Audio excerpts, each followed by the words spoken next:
The last thing you want to hear when you need your auto insurance most is a robot with countless irrelevant menu options. Which is why with USAA Auto Insurance, you'll get great service that is easy and reliable, all at the touch of a button. Get a quote today. Restrictions apply. USAA.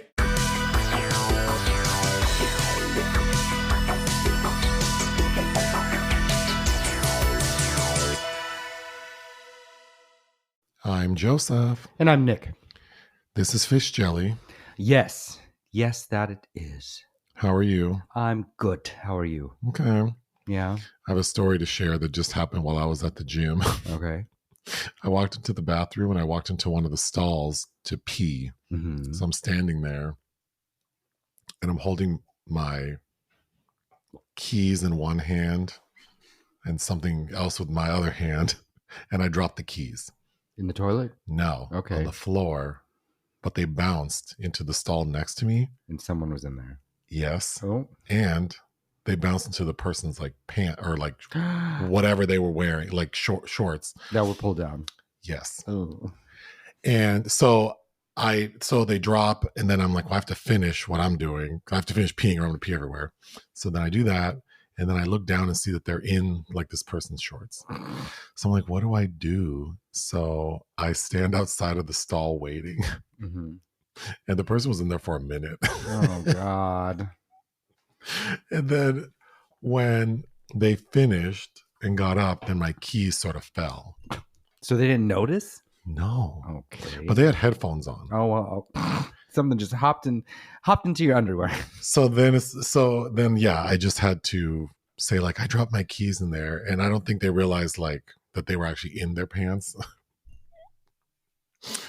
Isn't that, I don't know. I was kind of horrified. Well, that's kind of like that's almost like a Seinfeld instance. And then immediately I go get like sanitizer to try to clean my keys. What did they say?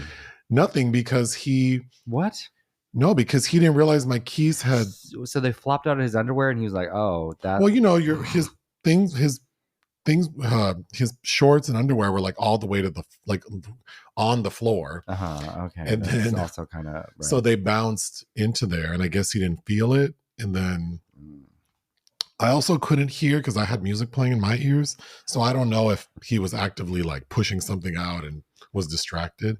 But when he walked out of the stall, I was standing there like a weirdo because all the other stalls were open. And I said, oh, I dropped my keys in there just so I don't seem like I'm trying to sniff the toilet seat or something weird. Mm-hmm.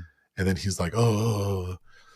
It was like a straight dude? Probably not. Oh, okay. But, I think the gays are also probably more embarrassed that they're like pooping at the gym. So I think he was uncomfortable, but it's also like, well, I got to get my keys too. So. Anyway, moving on. But sanitized and in your possession once more. And I got into my car and I'm back in school. Everything works. Great. All right. The most recent episode of Club Shay, Bobby Brown was on it. Okay. The R&B recording artist. Yes. Not the makeup artist. But I assumed. I have to say that it's so interesting in this day and age to see an entertainer like on a big platform not trying to like make a meme or a catchphrase or sell some product, like just being overly trying to market themselves in every single way possible. He was just like, I'm here and talking. That's kind of how he performs now too, though. Well, sure. But yeah, he really didn't have anything. Bobby Brown is very much, because we've seen him, 2-3 times? Mm-hmm. He's very much like, what you see is what you get. Yeah. And well, I wrote down a few things I found interesting, which I'll get to in a second. But I also thought, as much as I like Club Shay Shay, and I find Shannon Sharp fun in a way, but he's so limited sometimes. Like he clearly has questions written down. Right. Yeah, he has his little note cards. But then he'll say something like, so what was it like, when you started making all that money? Well, it was great. It was nice having it, but of course I made some dumb decisions. Like I bought this, $600,000 bedazzled tiger, and I, really regret that. And then Shannon will, oh man. Is that true? No, that's not. Okay. But then he goes, but then Shannon will say, so what's like something you purchased that you really regret? And it's like, man, like he's so limited to what's on the cards. Like he can't process. He's not flexible. He doesn't not at all. Mm-hmm. But I just wanted to go through some things that I thought were kind of funny. So, Bobby Brown is married and has several kids with this new lady. And she seems to have really gotten him together. Mm-hmm. And they've started like a food company. And I already knew this, that they sell like seasonings, and that he's been on several shows in the past few years, like doing cooking and stuff.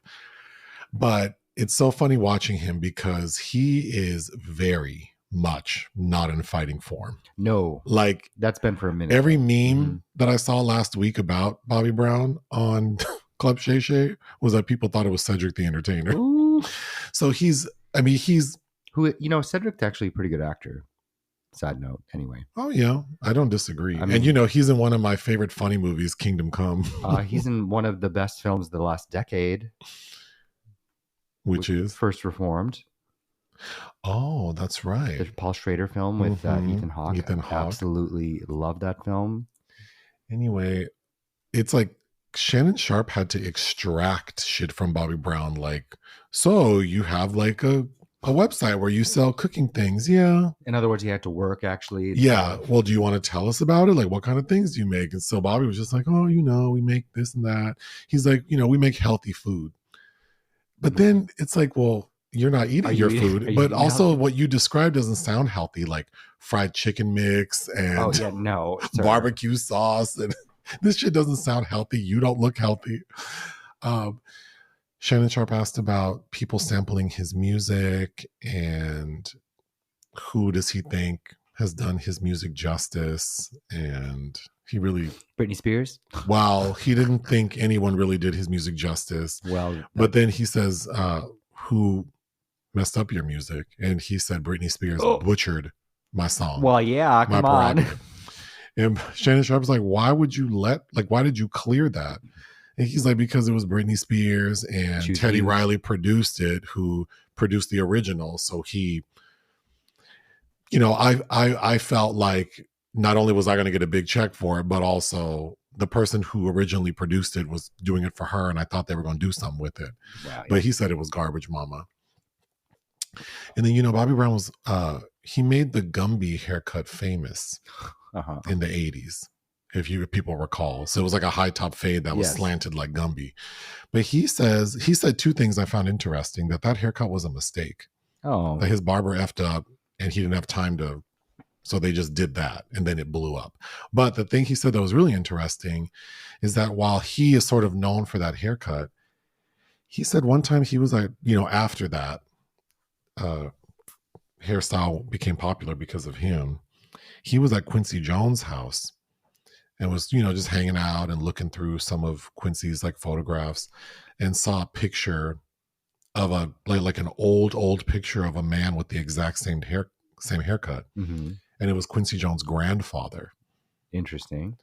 So I thought that was cool that he said, I did not, I didn't invent this hairstyle. It was an accident. And actually I was so happy to learn that I'm actually like in some way paying homage to the people who were wearing it before me, which, seems a little lofty, like.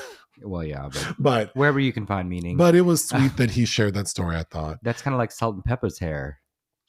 Yeah. Like that was got burned off. Yeah, relax and burn the shit off. And that's how you got the asymmetrical. Hey, it worked for him though. But it did. And then another thing is that, Bobby Brown started wearing those like genie pants. Mm-hmm. Before MC Hammer's You Can't Touch This. MC Hammer didn't invent anything. But Bobby Brown did say that MC Hammer asked... Oh, no, sorry. In my mind, I was thinking Vanilla Ice. Sorry. Yeah. No, Bobby said that MC Hammer did ask him if he could rock those pants, knowing that Bobby had sort of... Yeah, that's right. MC Hammer, that's who I associate with that look. Yeah, but Bobby wore them first. I mean, in the Every Little Step video, he's wearing them. And so I thought that was cool. But getting back to the thing I said earlier... So Shannon said, what are some purchases you made that you regret? And he said he bought this like mansion in Alpharetta that used to be owned by like... Where's that? Georgia. Oh. I think it's a suburb of Atlanta. Okay.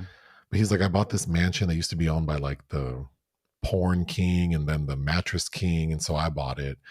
And he's like, I sunk so much money into trying to get that place how I wanted it, like $2 million. And then I never actually lived in it. So he said that was a big waste of money. But he told a story that I thought was more interesting.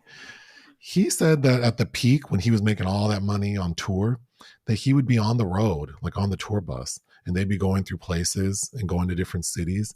And he'd see someone driving a car he liked. And he would just walk up to them and say, I want to buy your car, and write them a check, take the car, and then he would drive it around while they're in that city. And then when they'd move on to the next city, he would leave that car, just park somewhere. Or if they were flying, he would just park it at the airport and leave. And then it would just, get towed, and I'm sure fines levied for parking, whatever. But he said that was the biggest waste of money he did engage in, was buying those random cars and never keeping them. That isn't that crazy? Is crazy, to say the least. Shannon asked him because Bobby had a little acting career for a minute, because I know he was in A Thin Line Between Love and Hate. He was in a movie with Vivica Fox, and oh gosh, I can't remember, but he did quite a few movies like in the early 90s. And Shannon asked him if there was a role that you turned down that you regret. And he said it was, he was offered a role in Strictly Business. Oh. But that he turned it down because he was going to go on tour, and that money was way more than doing a movie. Well, Strictly Business isn't, compared to other early 90s black films, that's not that well remembered, is it? No. Well, I don't think so. But it sounds like he wished he would have done it. So I thought that was cool. He was in Ghostbusters 2, technically. Well, only because of the video. All right. Doesn't he pop up at the end? We watched that kind of recently. He told a story that he had a friend. Well, first of all, Shannon Sharp is like, I read that you had your best friend was in your car and was fatally shot. How did that make you feel? And it's like, well, how do you think? Like, the way Shannon phrased that question was like, well, I'm sure he was devastated and scared, because I didn't know this. I knew that he was involved in like a shooting and he was in the car. Mm-hmm. But apparently Bobby Brown and his friend were driving in Bobby's Bentley, and someone shot 170 rounds into the Bentley. Okay. And somehow Bobby wasn't struck by a bullet. And Shannon Sharp asked him, the specific thing he asked him I thought was crazy, is he goes, do you remember that moment? Negro, how could I forget being shot at 170 times? That's like a scene from James Bond, in that new James Bond movie where they shoot up that bulletproof car. Then he goes, oh, was that a moment that you believed in, like, your faith, like that God was watching you? And he's like, yeah. Yeah, if I believed in God, I would certainly think God was watching over me that time that someone shot 170 bullets into my car and I didn't get hit. Do you remember he's in Gang of Roses? Yeah, that Western.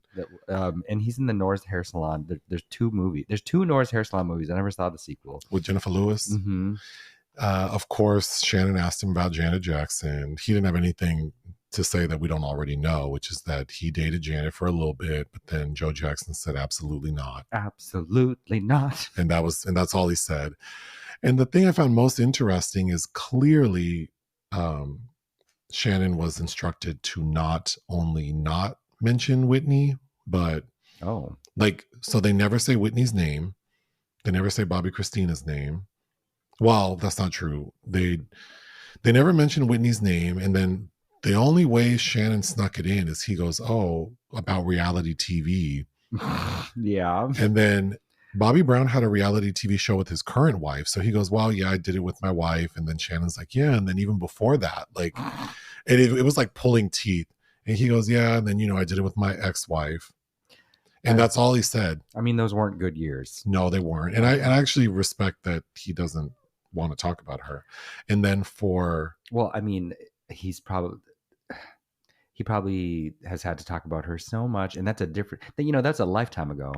Yeah. And then regarding Bobby Christina, he doesn't mention, Shannon someone messes up the number of kids he has. I think it's Shannon maybe, and then, or maybe Bobby messes up and Shannon goes, oh, it's like 6 kids. It was kind of awkward, but then at the end, Shannon asked him if he wanted to plug anything, and he wanted to plug his, seasonings, and then he wanted to plug the nonprofit that he started under Bobby Christina's name for domestic violence, because of course, as people might remember, that guy she was with, Nick, they accused him of being responsible for her death and that he was abusive to her. So the I think the URL is like Bobby Christina Foundation or something. So that was the only time that he actually said her name.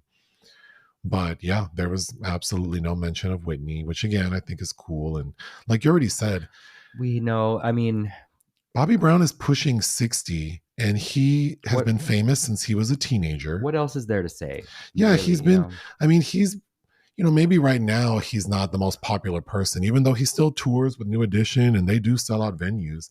So he's still, able to work.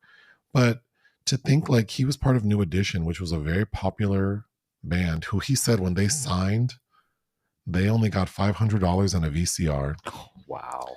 And that he estimates that over the course of New Edition's popularity before they reworked all their deals, that they probably each should have made like 30 to 40 million, I think he said. And he said they didn't make anything besides touring. That shit's so unreal. But then they have to split it all up. Anyway, yeah, like to have been so popular for so long and then, to have been part of a group and then go solo and then have 2 very popular solo records and then marry an entertainer who's even more popular than you are and then go through like well over a decade of just like high profile craziness. Chaos, yes. Chaos. And then to have your ex-wife and your daughter die in such a sort of infamous way. In pretty quick succession too, It's like I feel happy for him that he has found someone who seems to want to take care of him, and he's just making his little recipes and performing his songs, and he seemed content.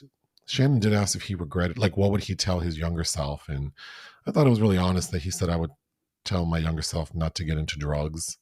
That felt very real. But yeah, I'm glad he got some time, and he had a hard way for a while. He sure did, but good for him. Well, moving on to 5 on the black hand side, 5 black filmmakers who are not Tyler Perry. Who do we have first? Miryam Charles, who is she's Canadian actually, but was a new discovery to me. I was at the Berlin Film Festival in 2022 where her feature debut Cette Maison, which means this house, premiered, but it's on the Criterion channel right now. It'll be leaving at the end of the month if it interests you. It's a very personal kind of docu-hybrid I'll talk more about this on Movies We Watch for Fun, but basically her cousin killed herself a decade prior, and their family's from Haiti originally, and the cousin killed herself in Connecticut, and but apparently there were some suspicious circumstances, and it's her kind of basically revisiting that and reimagining her cousin's life. It's a bit ambiguous at times, but it's an interesting take on working through trauma. I'll give it that. Who do we have next? Numa Perrier. I'm assuming you pronounce her last name that way. But we reviewed her feature film, The Perfect Find, starring Gabrielle Union. Oh, and the very fabulous, oh gosh. Who was, Lawrence Fishburne's wife. Oh, why am I looking at her name? Yeah, I'm surprised that I'm forgetting her name too. But she was the best part of that movie. We did review Gina Torres. That's right. Yes, and who's also in Chris Rock's I Think I Love My Wife, and I think she's fantastic in that. If you haven't seen that movie, which is a remake of a Romero film, I'm forgetting. No, and anyway, that's a remake of a French film. So Numa, yes. Next, Blitz Bazawule, who directed the musical remake of The Color Purple. He was also one of several co-directors on Black is King, which, you know what, I still haven't seen that. Next. I can't believe that I haven't. I'm keeping a running list of, because it's getting to get quite lengthy, but I can't believe I haven't brought up Andrew Dosunmu. Oh, yeah. Since I have met him and we actually keep in touch.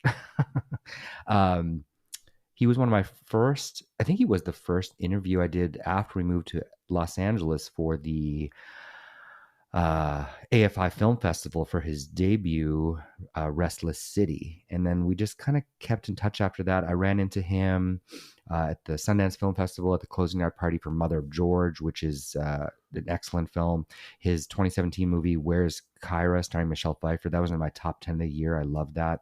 And we reviewed his last film, which I guess fortuitously was about Whitney Houston. It was called Beauty, which is, it's kind of like like an imaginary version of Whitney's early days, her rise to fame, which is an interesting movie and well worth watching.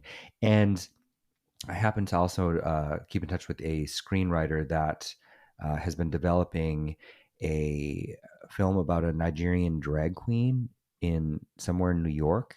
They've been working on that for years, but I think that's finally coming off the ground. But anyway, Andrew Dosunmu is a very lovely person, and if you haven't seen any of those films, I highly recommend checking them out.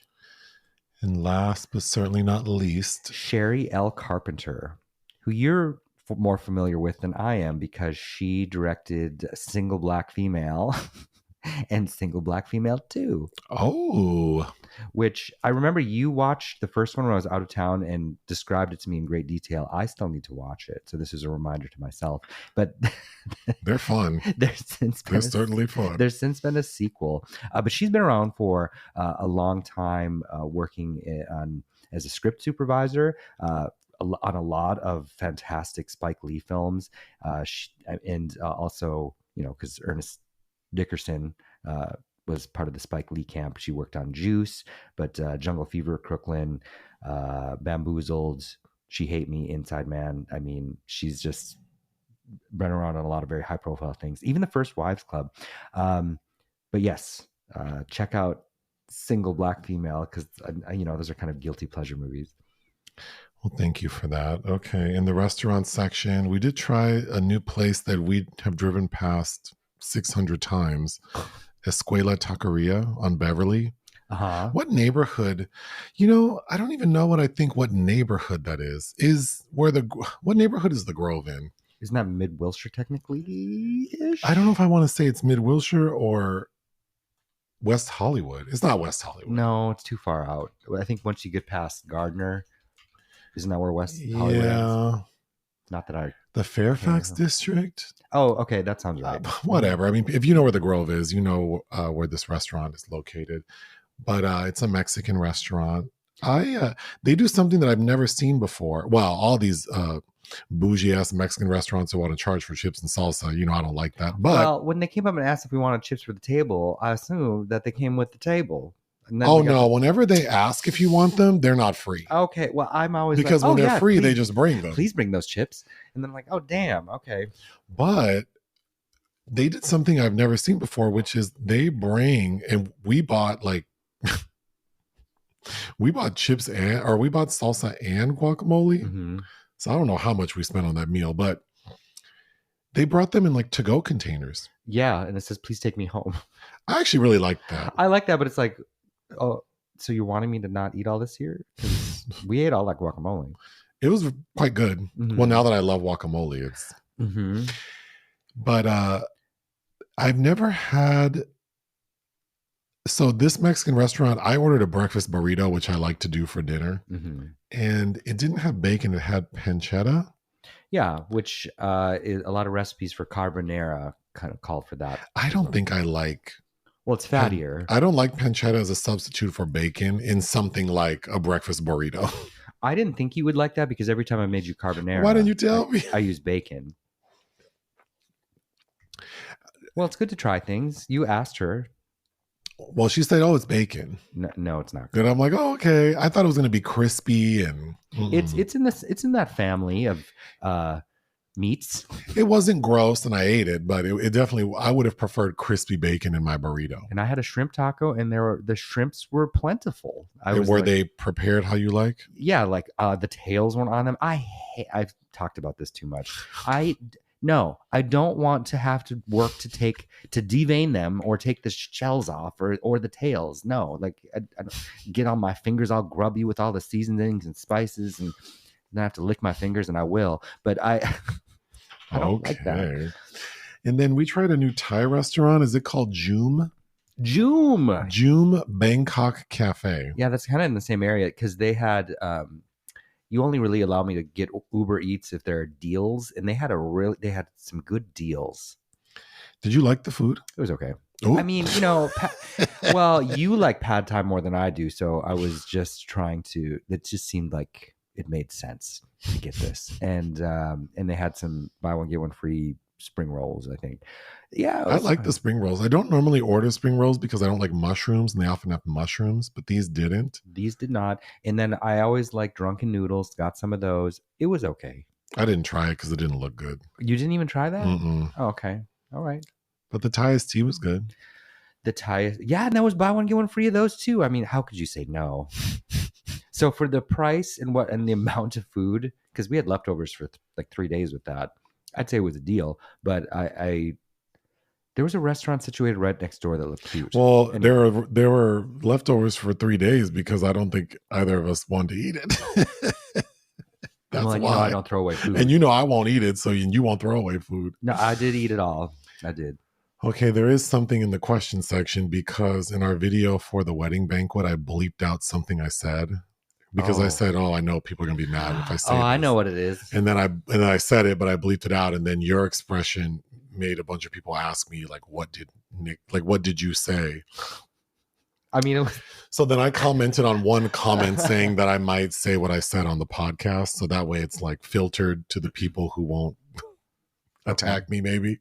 So you can explain yourself more? And I can explain myself. Mm-hmm. I said, the sentence I bleeped out is, this is why people don't like queers. Because it's like, and I've said this before too, sometimes I see other queer people living their alternative, crazy lives. And it's like, I can see why your parents are disappointed in you. Ooh. I can see why. Why are you 36 and like I spent all this money to send you to school and you haven't graduated and you don't have a real job and you're dating 6 other people living in someone's garage doing and then like in this movie, like I'm supposed in the wedding banquet, like I just couldn't take these people seriously, specifically Bowen Yang's character with his boyfriend. Mm-hmm. You are a decade too old to be doing these things that don't make any sense. So I felt like I wanted to explain what I said because everyone seems to love the wedding banquet except me. That's not true. I mean, it's certified fresh on Rotten Tomatoes. That doesn't mean shit to me. I don't connect with this story. I think these characters are too old to be in these situations. I don't understand. I'm going to start talking about things that get me in trouble, but I don't have an issue with polyamory and open relationships and non-traditional. Like, I think that people should. No, but can we be adults about it? The beauty of being adults who communicate and is that you can craft like custom relationships. So I support that, but I also think sometimes it's like people go too far because then you end up not having anything to hold on to. Mm-hmm. Like everything can be a free for all. Everything can't be okay. Well, there has to be responsibility, accountability. I mean, and equity. Like what equity do I have in this relationship? And like I said in that damn video, how am I going to be in a relationship for 5 years with someone who is very rich? And I'm living in a garage. And I live in a garage and haven't completed my graduate degree. And instead I go bird watching. And then when this person asks me to marry them, I say no because it will ruin our relationship. And these desperate, sad lesbians that have spent all their little pennies trying to conceive a child, when it's like, go adopt a kid. Okay. Like, well, that too. See, that doesn't make sense either. The way that Lily Gladstone's character is set up, like that woman would straight up adopt a child. That's what she would do. I just think sometimes the way people present themselves are not very self-aware. Like, if you want me to buy into this, give me something I can hold on to. Make me feel like the life you're trying to live has some like some legs to it. Well, the last scene But of that movie when they're all clutching their babies, it's like, who's paying what bills here? That's what I want to know right now. men better be the rich one better be paying these damn He bills. better pay this. There better be no mortgage actually right now. And when I say very rich, I mean we can safely assume that his family, the company they own, is worth hundreds of millions of dollars at the minimum. That little house in Seattle can be paid off. In Seattle, like the petty cash could set them up. I just don't understand what story we're telling here. But I don't know. Again, I mean, we joke about that all the time, like because we have at least one friend that's very into poly, but it's like he's listening, so be careful. Hey, girl. I'm not talking shit. I'm just saying, like, well, Well, actually, I'm the one talking shit about poly, but no, it's just like, okay, so a third person comes into the home we own. What are they paying? And what do they get out of it? A third, but they don't get to lay claim to anything. So I don't know. For any of you people trying to join us in a throuple, just know that you need to carry your own, or you need to carry your own weight, and if it doesn't work out, you're basically just paying rent. Yeah. I mean, can put you in the will. You can be a beneficiary. No. What? Well, no. If you're in love with the person, you would do things like that. Well, see, that's another topic that I've talked about with people and they get upset because it's like in my mind, part of building a life with someone is that you create value in many ways, like emotional value, but also like financial value. And it wouldn't be me to be laid up with some people for years. And it's like, and what am I doing but wasting my time? Like, so I live in the house that this couple bought and I enjoy the spoils of the business they created. Mm-hmm. Oh yeah, no, you gotta, but what sounds more invasive to me is if you really invite someone to come along with an already established relationship. I cannot imagine the emotional labor there. I can't deal with you. I just can't imagine. It is to deal with another person's stuff like that dealing with another human, whether it's your child or a partner, like you have to take on board, like you have to give and receive, and I don't know, like. But I've heard people, and again, whatever little raggedy lives y'all want to lead, it's fine. And I've heard people talk about like you're the primary partner, secondary, blah. But sometimes I hear people talk about it. It's like, well, that just sounds like you have like what value do you like? Is that how you see yourself?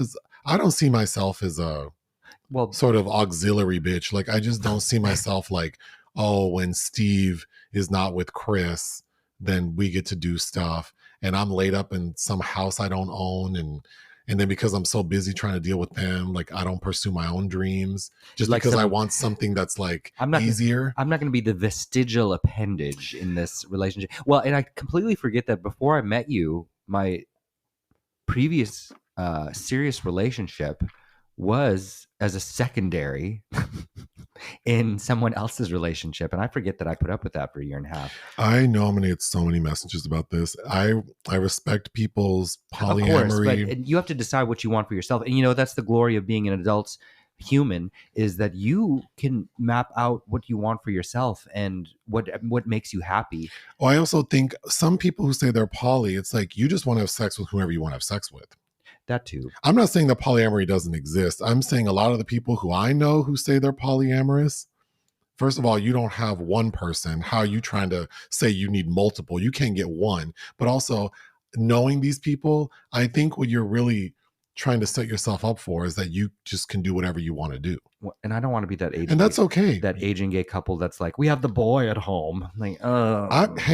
People can do what they want to do. They can, but that's not me. But I'm just saying, like, this is all going back to the wedding banquet. I did not connect with these characters, and listening to other people talk about this movie, I'm actually kind of surprised the way some people talked about it. The movie is a fantasy that I think is appealing on paper, but in the reality, such as the emotional division of labor that would have to transpire for that to be successful, that putting in that kind of work is more difficult than I think people realize. And when I was in college, and then in this aforementioned relationship as an auxiliary person, I remember thinking, I don't know if I like this, but I'm going to put my money where my mouth is and say that I, want to defy the heteropatriarchy, and I'm going to do this. And I tried it, and that particular situation didn't work out for me. That doesn't mean another one wouldn't have. But I think if you're curious, you should try it. But just realize that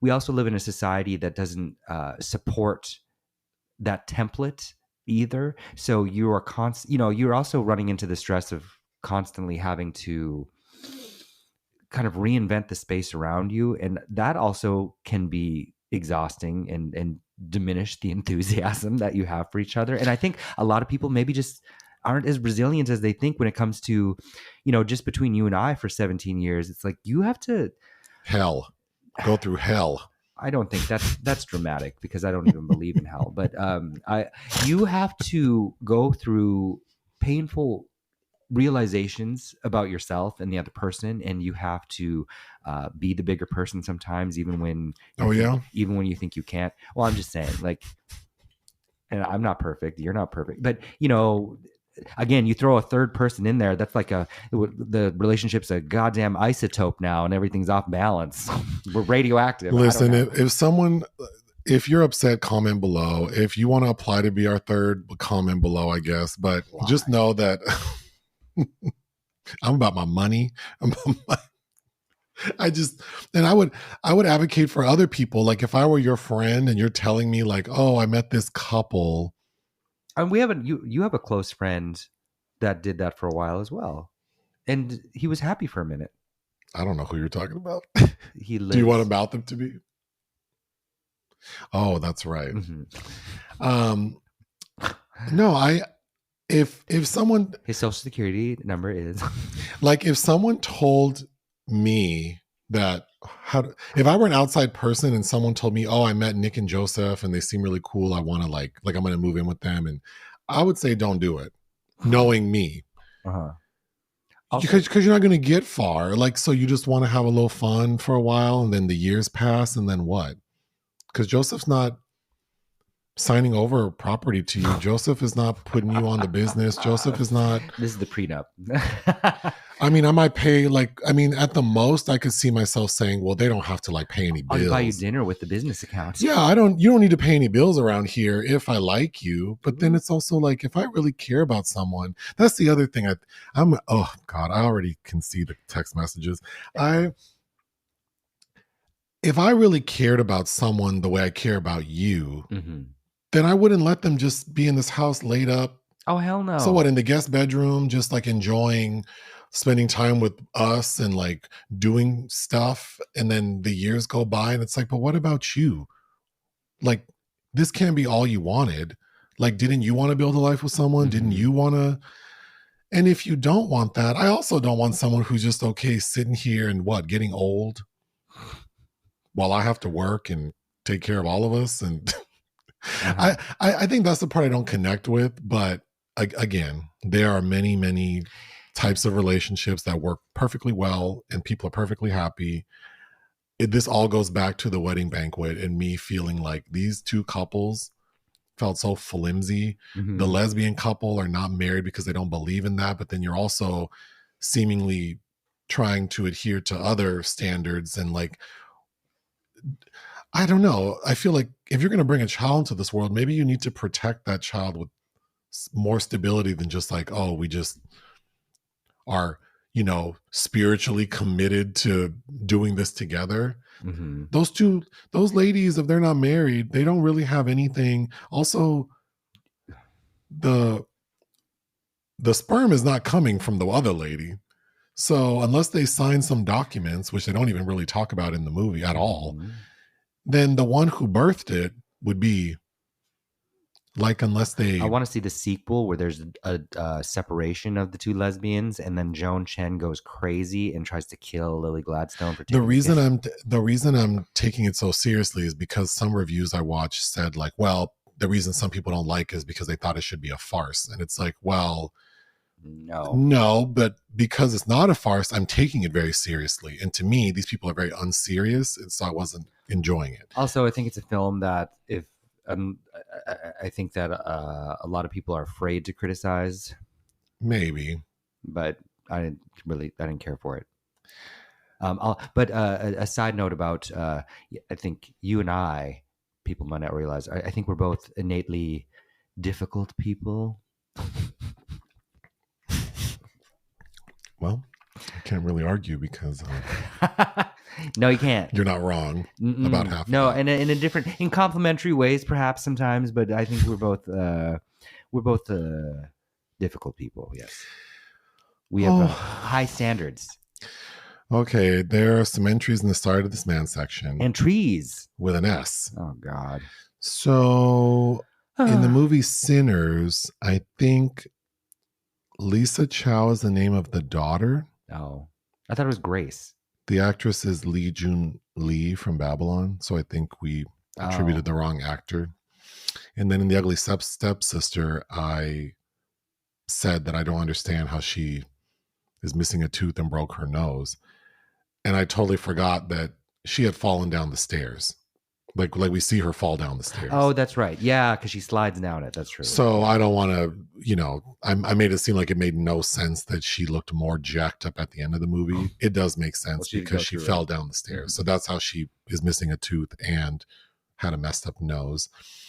And then in Kill Your Darlings, Jack Houston is the son of Tony Houston. Danny is Jackie's uncle. I did see that comment. That's my bad, because for years I thought he was Danny's kid, but no. So, we want to maintain the integrity of this podcast as a reference source. So we want an autocorrect to all our bullshit. Moving on, films released we didn't cover. Grand Tour. This was I liked it for the most part. I think there were a lot of people that were more enthusiastic at Cannes, and where it won best director. It won a major award for Miguel Gomez, who's an excellent Portuguese director. I liked it. I think it looks fantastic. I did was a little bored with it, but Mubi released that this week. Next, The Legend of Ochi. I was surprised that I couldn't convince you to see this, because it kind of sounds fun to me. It stars Helena Zengel and Willem Dafoe. And it's it kind of has like almost a Dark Crystal vibe-y thing with the creature, the Oshi, that this young girl befriends. I don't know. It looks really interesting to me. Okay. Next, Queens of Drama. This is directed by Alexis Langlois. And I think it's about a fading lesbian pop star and new, maybe toxic symbiotic kind of relationship. It sounds really good. It's got a Jodorowsky in there. Ozzy Argento is part of the cast. So I wasn't able to make time for it this week, but it sounds really good.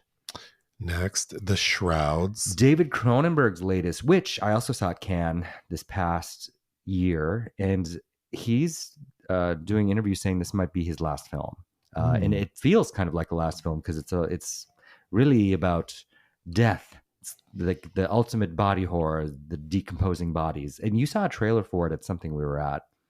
Oh yes, I did. With Vincent Cassel. I will say the trailer did not appeal to me. I loved Crimes of the Future much more, but this has some interesting things, and it's sardonic and weird and Cronenbergian. So I highly recommend that if you're a fan of his. If you've never seen a Cronenberg film, this is not the film I would say you start with. But what would you say people start with? Oh my God, my favorite, The Brood.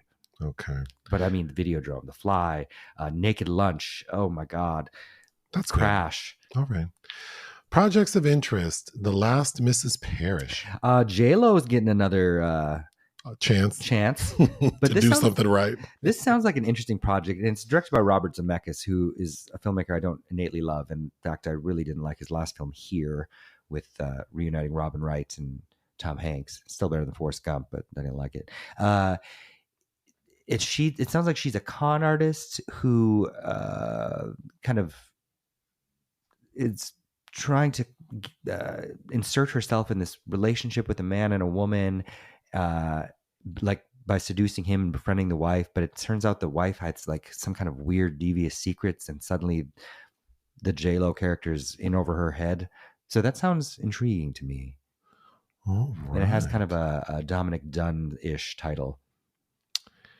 And then on the Patreon this past week, we reviewed the film Chuck and Buck, as well as Never Too Young to Die. And we reviewed the final episode of RuPaul's Drag Race season 17. So we have a winner, baby. All right. Unfortunately, there are entries in the obituary section. Wink Martindale died at the age of 91. Damn. He was like a DJ and radio person, like game show host. I Yeah. remember him from being a kid. Yeah, I remember that name. Mm-hmm. And then Jean Marsh, I recognize her. You do. I was kind of hoping you would pick something like Willow, since Val Kilmer also just died, and Jean Marsh is the fabulous. I didn't know she had died. Bav Morda. I brought it up. Oh. She's got a bit role in another horror film with George C. Scott, directed by Peter Medak, that I like, called The Changeling. Although the female lead is George's wife at the time, Trish Vanderveer, but she's in Hitchcock's Frenzy. We actually just watched her. She had a bit part in that. It was made for television. It was a pilot for something that never took off called See China and Die with Esther Roll. Oh, directed by Larry Cohen. That was an oddity, to be sure. And Jean Marsh is very young, and her role isn't very prominent in it. She's also in the original Roman Spring of Mrs. Stone with Vivian Lee, which is an excellent Tennessee Williams adaptation. But yeah, I was trying. I didn't make time for Jean this week because I've never seen A Day in the Death of Joe Egg, which is based on the Joe Orton novel, who his trajectory was portrayed in Prick Up Your Ears, which we have a review out there for with Gary Oldman, if you remember. And also The Eagle Has Landed, which is a John Sturges film that I've passed up for years, but she's probably a limited supporting role with Jenny Agutter in a war movie. But anyway, Jean, I found memories, but it's mostly Bab Morda. All right. The secret film this week was my choice. And I chose the 2003 low-budget comedy, Killer Drag Queens on Dope. It's written, produced, and directed by someone named Lazar Sariq, who hasn't made anything else. He doesn't deserve to. Why did I choose this? So someone sent us this BBD a while ago. Yeah, it's been sitting by the TV for months. So I thought, let me go on ahead now and get it off that mantle. What is it about? Ginger and Coco have a secret. The drag queens are really contract killers who work for Uncle A. Half the gangsters in town are trying to kill them. The other half want to sleep with them. Ginger is hell on wheels, and Coco never met a drug she didn't like. They're killer drag queens on dope. That premise is as crazy as this movie. Uh-huh. Okay. The now dead Alexis Arquette stars in the film as Ginger. Yes. We need to talk about gender identity, but let's just go with drag queen. So Ginger and Coco are drag queens. Well, it's very much like Tu Wong Fu is like, these people are never out of drag. They're clearly like, well, I don't know. In Tu Wong Fu, it's kind of hard to decide because I don't know. They live in drag. So I don't know, but I guess. Anyway, so Alexis Arquette plays Ginger, and an actor named Mario Diaz plays Coco. Is this Mario Diaz's only role? No, Omar Alexis is Coco. Oh, I'm sorry. That's their only role. Mario Diaz plays Bobby, the boyfriend. Oh, okay. And Mario Diaz has been in a ton of stuff. Okay, so Ginger and Coco are these two drag queens who are best friends, and Ginger has a boyfriend named Bobby. And Bobby has an uncle, Uncle A. And Uncle A is like some ambiguous, like maybe crime boss. Wheelchair bound with an eye patch. And he is telling his nephew, Bobby, like, I need you to kill these people. So he's putting out contracts to kill these people. But what the uncle doesn't know is Bobby is having He's subcontracting. He's having Ginger and Coco do the killings. This movie is under 90 minutes. And it still feels painfully long. Oh, God. And for an hour of it, it's Ginger and Coco will be told you have to kill this person. Then they'll do some drugs to prepare. So then we get a scene where they do drugs, and then we immediately cut to them killing the person. Then they get told they have to kill another person. They do drugs. And it starts being like, one last hit. You have to do one last hit for me, Ginger. And the one last hit is it goes afoul because, well, they just mess it up. We'll get to it.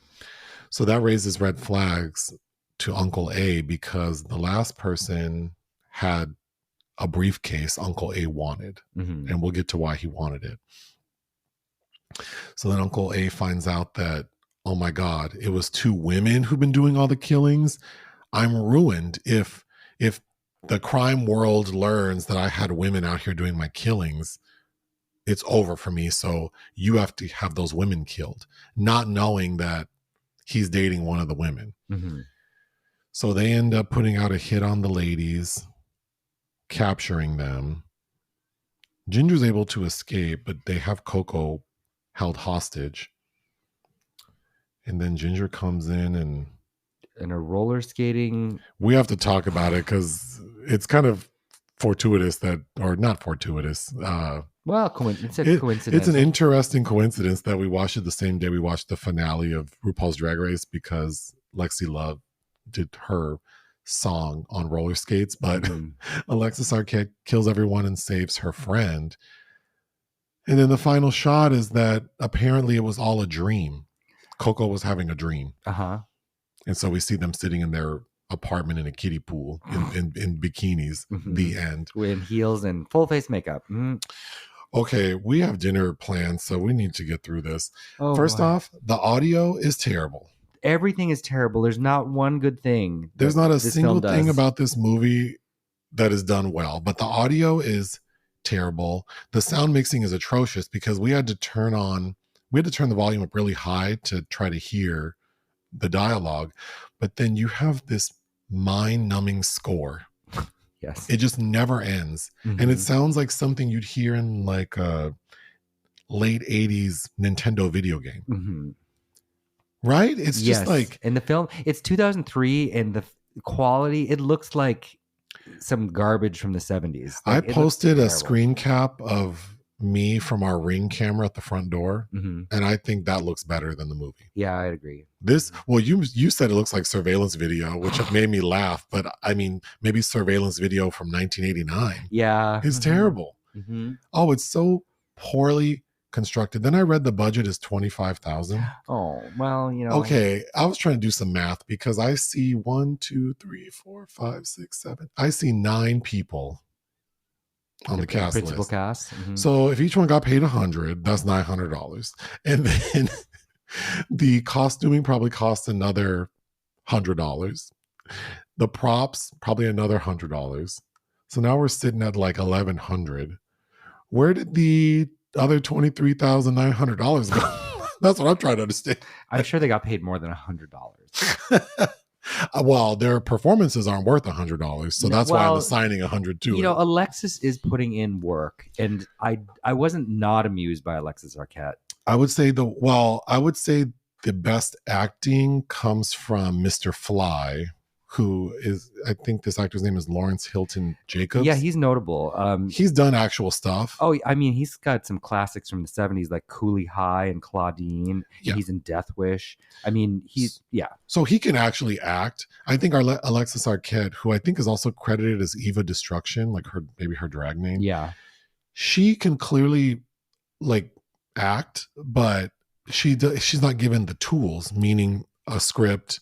And she'd been in plenty of things. Boom mic and good lighting, so it just doesn't work. I mean, she was in Pulp Fiction, and she, had a very memorable scene. I was in junior high when The Wedding Singer came out, and there wasn't a lot of trans or drag queen representation in studio films in the 90s. So, Alexis Arquette was immediately notable to me when I was a kid.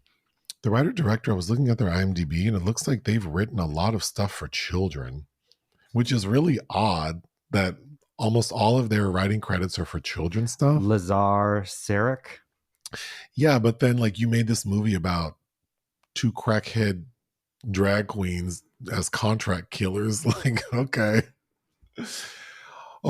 The opening credit sequence lists everyone in the movie. Mhm. And I was laughing because I thought, I bet they did that because they knew that when people get this DVD, they're going to turn this shit off pretty quickly. So they had to get the credits out first.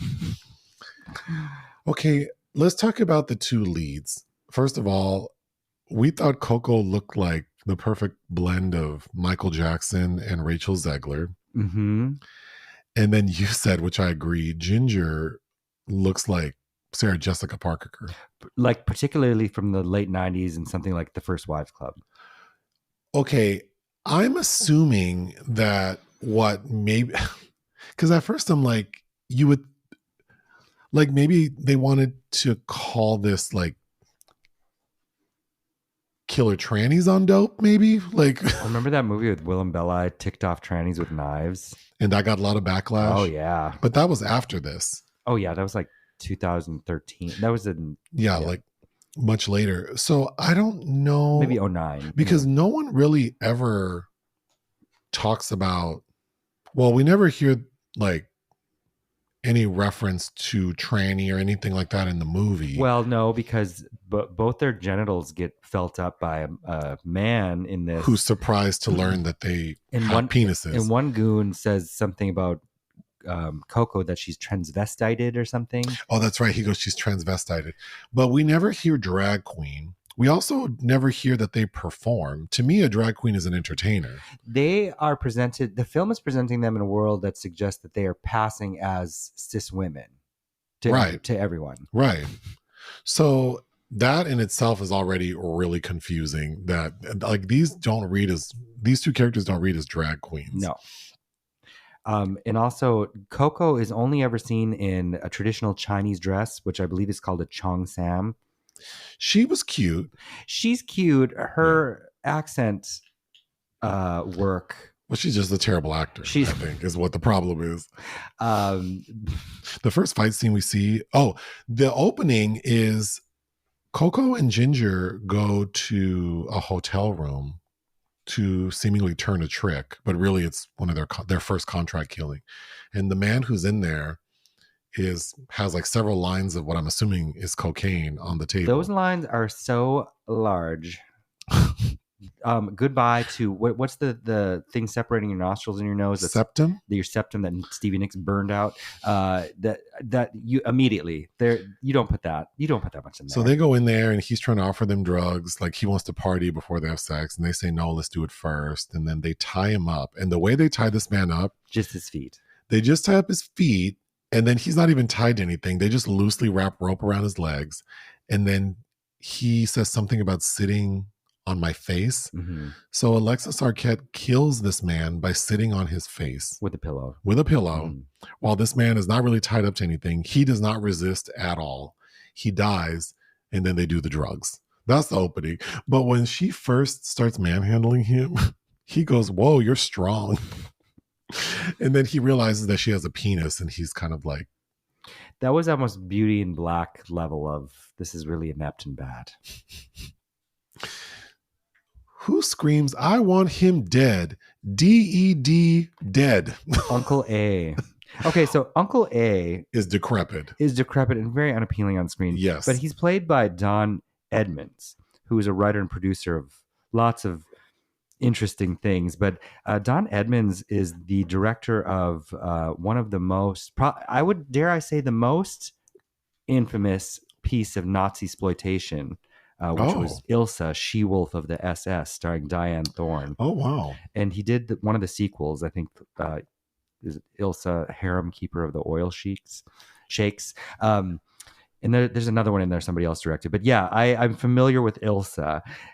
So it was kind of funny seeing this. And then there's another actor. She has one scene playing a psychic named Moonji, and that's right, and that's Haji, and she's also a famous cult actor because Russ Myers used to utilize her. She's in particular, my favorite Russ Myers film is Faster Pussycat Kill Kill, in which you can watch Tira Satana scream every single line unabashedly. We need to get back to her in a minute because I have questions about her scene. Mm-hmm. But so Bobby, I guess, has convinced Ginger, and in turn Coco, because Coco is inseparable from Ginger, mm-hmm. which is a point of Bobby doesn't like that. No, because he wants to be alone with his girlfriend. But I understand that he has convinced her to do these contract killings so she can earn the money to get sex reassignment surgery. It was very kind of a fast bender type plot. Well, then it's giving me like Dog Day Afternoon. Certainly not the quality. These ladies do a lot of drugs. We see them snorting shit, shooting shit up. At one point, they put acid in like teacups for like high tea. And the film tries to do some psychedelic visualizations of what they are feeling, and only one of those worked, and that's towards the end in the car. Oh, when it looks like double exposed. But they tried that double exposure thing earlier, but there's a scene in the car where it's like, God, if these people could have gotten it together, this film could have been a weird little vibe. Well, yeah, I feel like it's such a missed opportunity because I think the time for making a movie like this is past. Like, yeah. I can't see someone like remaking this and maintaining a lot of the content without GLAAD and everyone else getting upset. So, because I mean, 10 years after this, people were so upset about ticked off trannies with what is it, guns or knives? I don't remember. But I mean, well, that's when we collectively were trying to make people aware that nomenclature was offensive. Yeah, so it's too bad that they couldn't get it together. I mean, just every single aspect. Even if the camera work was better, it's like the set design and are all garbage. So it's like it's probably better that it looks bad so we can't see more of it. But okay. The movie cover, like on the DVD, shows Alexis Arquette in a nun's habit. And there's really no point to it except that she goes to her second, I believe, contract killing. And it's this man, and she just walks up to him in her nun habit and goes, "Are you John Doe?" And then immediately pulls out knives. Which is funny now that I think about that movie from 10 years later, because Alexis Arquette's character likes to throw things like ninja stars and knives. So she throws a knife, like a dagger, at this man and hits him dead in his spine. And he gets in his car and drives. He gets in his car and drives like all over LA. You have a knife in your back. And he's sitting like properly in the seat. So just pushing the knife further into his spine. Well, she has a line where she says, "You've been convicted of sinning," which was giving me Divine and Pink Flamingos when she's like, "You've been convicted of assholism." Okay. Another plot point that I hated, which is relevant to the uncle, is that Coco is obsessed with dolls. For no good goddamn reason. Which, as we're talking about this, it's reminding me of Ethan Coen's film Drive Away Dolls a little bit. Oh. And how the ridiculous plotting, no? Yeah. I mean, I certainly like that movie better. Yes. But she's obsessed with dolls. And then I didn't mention the reason the uncle, and this is me really trying to understand the story. I understand that the reason the uncle wanted all these people killed is because the final person with that briefcase who he was so worried about, that briefcase contained like a collectible doll called it had a weird name. And I wrote it down. Oh, it's called the Lovely Linda doll. Yes, a discontinued line of dolls that are now worth a lot of, they're collectibles. And then we find out that the uncle, he's wearing an eye patch because the one eye that's covered, he has it all done up. So like maybe he's like a half drag queen. So I'm assuming that the reason he had all these people killed and the reason he was so worried about women being his contract killers is he's afraid of anyone knowing that he's gay or like trans or something. So he had to kill everyone who knew that he wanted this doll. And then we're told the doll, if it's in mint condition, which this one is not, could be worth up to $11,000. All of this for a doll that isn't even worth $11,000. Hey, but it was 2003. I mean, I guess which of course could make it, like that would make a story like this really funny if it were better done. Yes, I agree.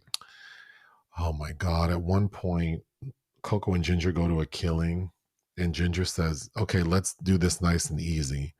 And poor Coco says, she recites the lines in the most flat way. She goes, There's just one thing, Ginger. We never do nothing nice and easy.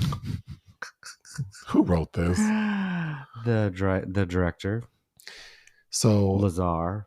they go to kill the man who has they go to kill the man who has the briefcase with the doll in it, but then Ginger gets distracted because she hears a noise, so she goes to check on it. And while she checks on it, the man tricks Coco's dumbass because he pulls out the doll. And of course, she's a doll collector, so she gets distracted and he... Can I touch it? Ugh. Why? Oh, God, I know this is not a serious movie, but I just hate when it's like, why... who's the writer again? Lazar Sarek. He didn't want to let anyone read this script before and just get a little feedback. Like, I don't know. Because I feel like anyone who read it would be like, why the doll? And what are you trying to say with Uncle A? And well, they probably had we have 2 days to shoot this shit because they're driving around streets in LA like, okay. Oh, and notably, Ginger and Coco live in this very sparse apartment in Chinatown. So Uncle A has 2 henchmen, one who looked like a bloated Leonardo DiCaprio. Or I was thinking, what's that guy's name? Paul Walter Hauser. And then the other one who has a lazy eye. But the guy with the lazy eye, because they capture Bobby, Uncle A's nephew, at a point because they realize that it's his girlfriend who is responsible for flubbing the final contract kill. The guy with I think the proper term for lazy eye is strabismus. That guy goes, let's torture him, and then he takes a stapler and starts shooting the staples at him. It's like, what is the tone of this supposed to be? Because I was thinking it reminiscent of that RuPaul vehicle Star Booty, but Star Booty is miles away a better film. Yeah, but this film is also better than something like Ben and Arthur. Yeah, which is, I mean, that's the dregs, mind-bogglingly inept. But Ginger and Coco have a phone. Like a corded phone that I've never seen before. Because it also... it looked like a waffle maker because it kind of folds. But it's still connected to the wall. Okay. That was one of the more fun things I saw. So now that Uncle A knows that Ginger and Coco are the people he needs to get, he sends out this muscle man to go get them. And that poor actor, the lines he has to recite, I'm going to effing kill you. You're going to be so goddamn dead. Dead as hell. Like, okay. You bitches. And then after Ginger kills him, she goes, jive ass turkey. What is this? Again, I think it's trying to channel the brazen glory of the exploitation films of the 70s. Yeah. Okay, I think it's the 4th time they get high. We get this montage using stock footage. Did that have anything to do with anything? I don't know. That was... Then you get Jane Russell and Marilyn Monroe. It must be around Gentlemen Prefer Blondes era where they're doing their hands prints at the Chinese. What is this for? Okay, we need to get back to the psychic because, well, a few things. First of all, why did they go to the psychic? I don't know. And then they park their car. They block traffic. It looks like somewhere in the hills, and then they go to the psychic that has a sign that looks like somebody just used literally someone went to Michael's, got a poster board and a marker, and Haji playing Moonji is just sitting there ready to go. And then and then I will say a funny moment is that Coco says she wants to speak to Desi Arnaz. Which, where does that come from? I don't know. And Moonji's like, no, I can only get you in touch with friends and relatives. Yeah. And then she says something about like doll shoes and you're going to be killed or something. She sees death, and lots of death. And then they leave, and then they're suddenly walking in what looks like Vernon, an industrial area near downtown. But they were just in the hills. Yeah. And they're like, I don't remember driving. The car was stolen, I guess. And then Uncle A's hoods catch up with them in this parking lot, and then there's another fight scene. And they're afraid to fight them because they're ladies. So then Ginger whoops their asses. It makes no sense. They didn't maybe even have a completed script, or they did, and they're like, we can't afford to film this scene, so we got to just make it up right now. There is a funny line. Ginger and Coco are in a car they stole, and Coco's complaining well, we need new outfits, and we don't have any money. And Ginger goes, We'll go shoplifting. My treat. I think Alexis Arquette's energy is kind of fun. Oh, yeah. If this were a well-made movie, I would think that she'd be fabulous in it. And I actually kind of like her scene with Lawrence Hilton Jacobs. Oh, that's my next note. So Ginger goes with Coco to Mr. Fly, Mm-hmm. and it's a setup because he's supposed to kill her. And he's drinking like malt liquor in a yellow, he looks like a Jordan Almond.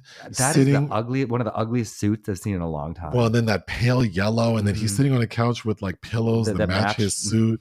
But Ginger tells Coco, sit in the car, I'll do this myself because you F up everything. And Coco's mad. Well, actually, Ginger is nice about it. Coco says, you don't want me to go because I mess up everything. Yeah, girl. So Ginger goes in there, and I was so confused. This is the second most ridiculous scene in the movie because they're flirting. She pulls a gun on him, and then he gives her the drink in his glass, and it's malt liquor. And she's like, is this drugged? He's like, yeah. And she's like, oh, well, unfortunately for you, I drink drugged liquor for breakfast. And then she downs it. And then it seems like they're going to sleep together. But before... But then he has... fencing equipment in his living room. So then they start fencing. Like Die Another Day. And she's... Madonna. And then she stabs him and he dies. He dies. And all I could think, she puts that fencing hood on, and I'm like, that's going to pull her wig right off. Oh, speaking of her wig, bless her heart. That hard front synthetic. This was before lace fronts. But I do think she looks, I mean, she's captivating on screen. Yeah, she's fun. But this... So then she gets back to the car. Coco's been abducted. And then we get to the finale. The finale, which starts with the cross-eyed guy flirting with Coco. Mm-hmm. And he grabs in between me down there and feels that she has a penis. And then he's telling his partner, the bloated Leonardo DiCaprio, why would a beautiful girl like that go and get a dick? I thought that was funny. Okay, so then Ginger shows up to the lair, the hideout, and Coco's tied up, and Ginger's trying to get Coco's attention, but she doesn't want to walk in because the bad guys will see her. So to get Coco's attention, Ginger sprays her perfume, her Jean Paul Gaultier, and then nobody else. I don't know. And then the bad guys are hiding behind a stack of empty boxes that clearly someone just went and bought. Mm-hmm. And then we get this final shootout where Ginger is on roller skates. Changes her outfit to like roller derby shit and starts roller skating around this warehouse to a song called Si Yo Muero by Patricio Castillo, which I had to look it up because it sounds like a real song in comparison to all the shit we had heard before. And I'm sure they didn't pay for the rights to this. That's probably why you can't find this movie anywhere. But that song, I guess, was famously used in the movie The Master of Disguise, which I'm not familiar with. Not a well-loved film. But that is the most crazy scene in the movie, is Ginger rolling around shooting. And then every time she shoots at the bad guys, she does a lap. And they just wait for her to come back and shoot the next one. Oh, my final note is if this film were remade, who would play all the parts? So I said Uncle A would be Al Pacino. The one henchman could be Leonardo DiCaprio. The guy with the lazy eye could be like Jeremy Piven. Oh, okay. I thought Bobby was the most attractive man in the movie, and I said he could be the guy who played Craven, Aaron Taylor Johnson. I mean, he doesn't look like that, but I feel like he was a nice looking guy. Ginger could be like a Lady Gaga. Ooh, yep. Or if SJP wanted to do it. Well, what did I say? It's like it feels like sex workers in the city. And then after Rachel Zegler did Snow White, I think that she could play Coco. Well, she should be lucky she's going to get any work. That little thing. Okay, what would you give Killer Drag Queens on Dope? There's just no way around it. This is a 0.5. Like it's just not good. I mean, this is one of those ones where I would have to say we don't believe in giving zeros, so I would just give it 0.5. It wasn't good. But it's atrocious. Although we did watch an equally terrible film, I think, with David Carradine this week that we're going to talk about soon. Yeah. But that's about that. But that one's better produced. It is, but it's yes, there's no production value to this film at all. I do think I saw online that there may be like I didn't want to click on it because I don't recognize the site, but it seems to be streaming somewhere. I wouldn't invest in buying the DVD off like eBay, but thank you to the person who sent it. I'm assuming it was a joke. You know what? I Joke's on you, though. I seem to recall somebody bringing that up in one of the lives we did. Maybe I think it was the person who sent it to us. Yeah, because when it arrived, I was like, oh, this has been put in my brain sphere somewhere. But I don't want people to think that they can just send us random movies and we'll talk about them. To be clear, it has sat for months. So. Yeah, this movie sat for a very long time. But I think that's all we have. The next week, I know we have... Next week, well, The Count 2 drops, and we see a couple things. And I think that movie with Jacob Elordi drops. Oh, yeah, on Swift Horses. Yeah, so the reviews for On Swift Horses and The Accountant 2 will drop. Mm-hmm. And then I think we're seeing a couple things. We are, yeah. There's a new horror film next week, Until Dawn. I'm forgetting what else. Oh, we're seeing The Surfer next week, too, with Nicolas Cage.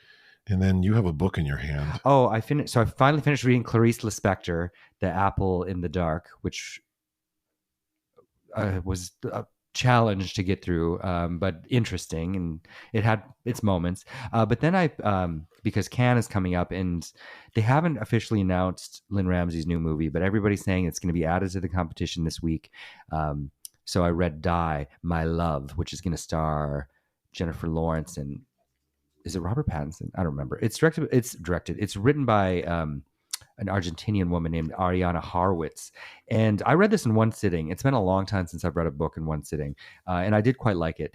It's one of those women slowly going mad scenarios. But I think it's funny that there was a comment on a review on the back of the publication from the Times Literary Supplement that said it's a publication that's has an intensity worthy of Clarice Lispector. I guess the universe is speaking to me, man. Anyway, I recommend this book. I liked it. Are you all done? Yeah. Ta-ta.